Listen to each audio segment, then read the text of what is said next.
Greetings and thank you for being here. This presentation will explore Jerome Bruner's theory of cognitive development and its significant implication on curriculum design in education. To start with, I'll give you the outline of the presentation so that you know what to expect. I will be covering overview of the theory, some implications of the theory, practical application of the theories, and also explore some strengths and weaknesses of the theory with some challenges and consideration for educators. Before diving into the theory of cognitive development, I would like to give a brief introduction of the man behind this influential idea. Jerome Bruner was an American psychologist and educational theorist who made significant contribution to human cognitive psychology and cognitive learning theory in educational psychology. He has profoundly influenced the field of education and psychology, particularly in the way we understand the process of learning and the development of curriculum.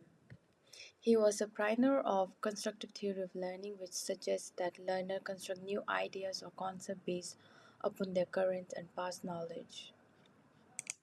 Jerome Bruner's theory of cognitive development is a powerful framework for understanding how children learn. It emphasizes the importance of active learning, discovery, and social interaction, and he specifies three stages of learning.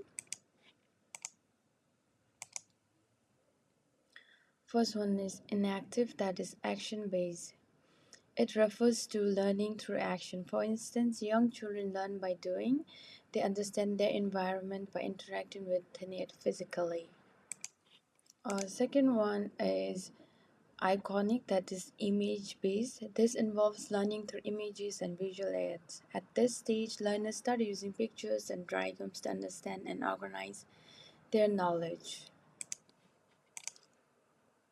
And finally, the symbolic, that is language based. Finally, the symbolic representation is where learning occurs through language and symbols. This is the most advanced stage where abstract thinking and the use of language plays a crucial role. To simplify it, we can take an example of asking student to divide a cake into four pieces, which is inactive. Uh, Inactive, that is hands-on experience. And the step two is iconic representation. That is, now we link our memories of the experience to iconic pictures, and students are asked to draw a cake that was cut into four pieces. And finally comes the symbolic representation.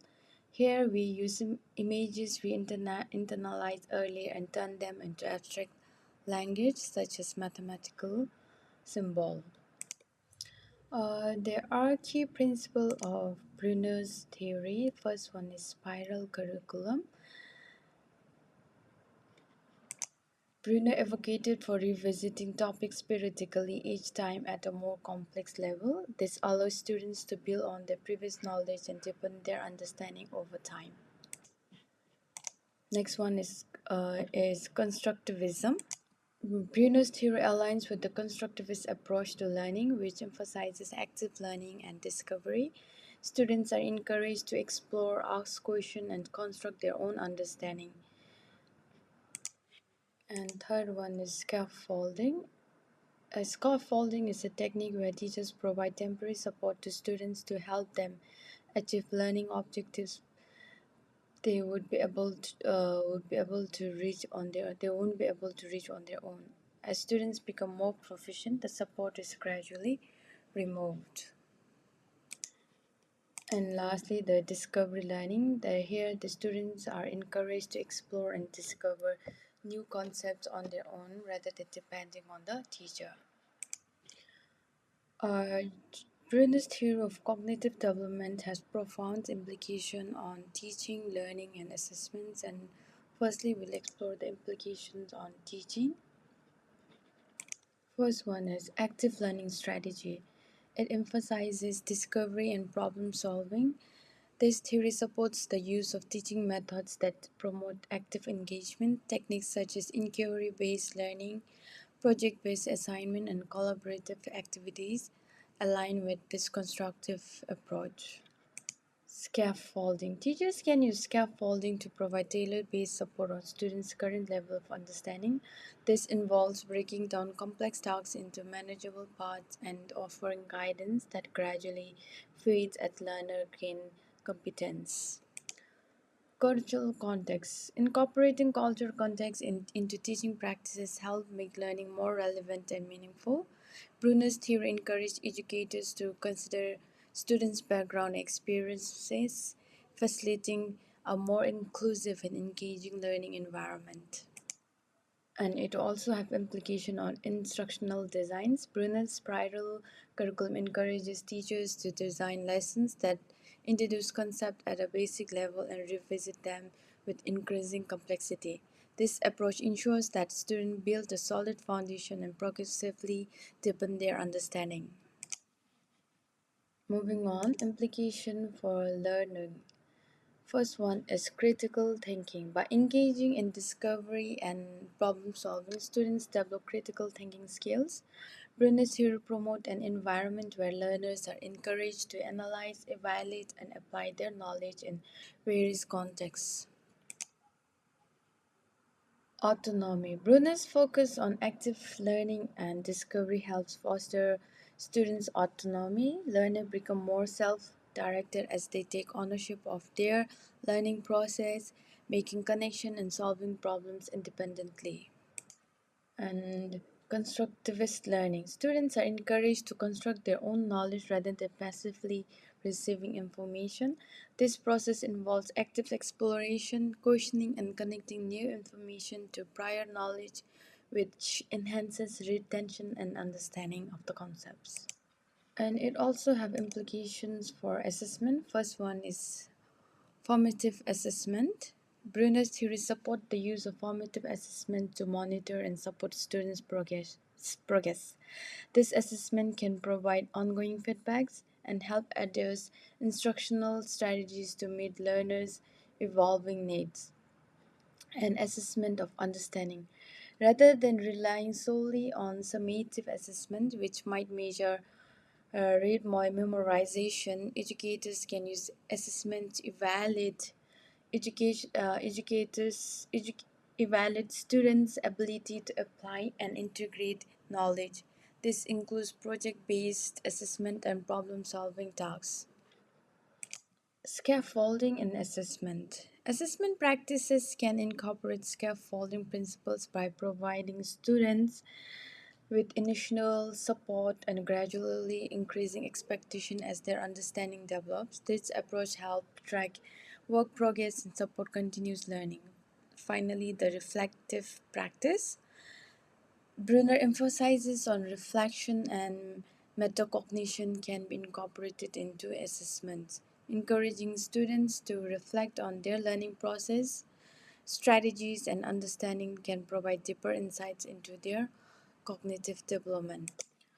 Moving on, some of the practical applications of Bruner theory is firstly, it helped in curriculum design that promoted active learning with emphasis on real world application. It also helped in designing instructional strategies, that is, use of discovery learning activities, problem solving tasks, and hands on experiences in the classroom. It has also helped to develop educational resources, that is, design of educational materials such as textbooks, games, and interactive simulations. One of the best known curriculum which is based on Bruner's theory of cognitive development is Singaporean maths curriculum.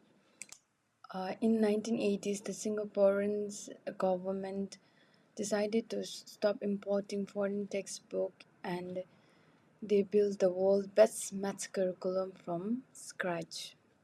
Since that time, Singaporeans study fewer concepts with greater details, following Bruner's guidelines. And today, the Singaporeans are known as world curriculum is known as the world's best, and many the curriculum the curriculum, Singaporean curriculum is being copied by educators around the world. Moving on to the strengths of Bruner theory, first one is the emphasis is on active learning. It promotes a student-centered approach to learning. Its relevance to the real-world application, it connects learning to real-world experience, which are very beneficial for the students as well as the educators. And the focus on social interaction, it has promoted collaborative learning in school settings. Along with some strengths, there are a few weaknesses. First one is implementation complexity. Bruner's theory, particularly the spiral curriculum and scaffolding, require careful planning and continuous assessment. This can be demanding for teachers who may have already been overburdened with existing responsibility. Therefore, effective implementation requires significant time, effort, and expertise, which may not be feasible in all educated environments.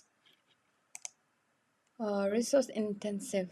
The development of spiral curriculum and the provision of effective scaffolding requires additional resources such as time, training, and materials. Schools with limited resources may struggle to implement Bruner's method effectively, leading to disparities in educational outcomes.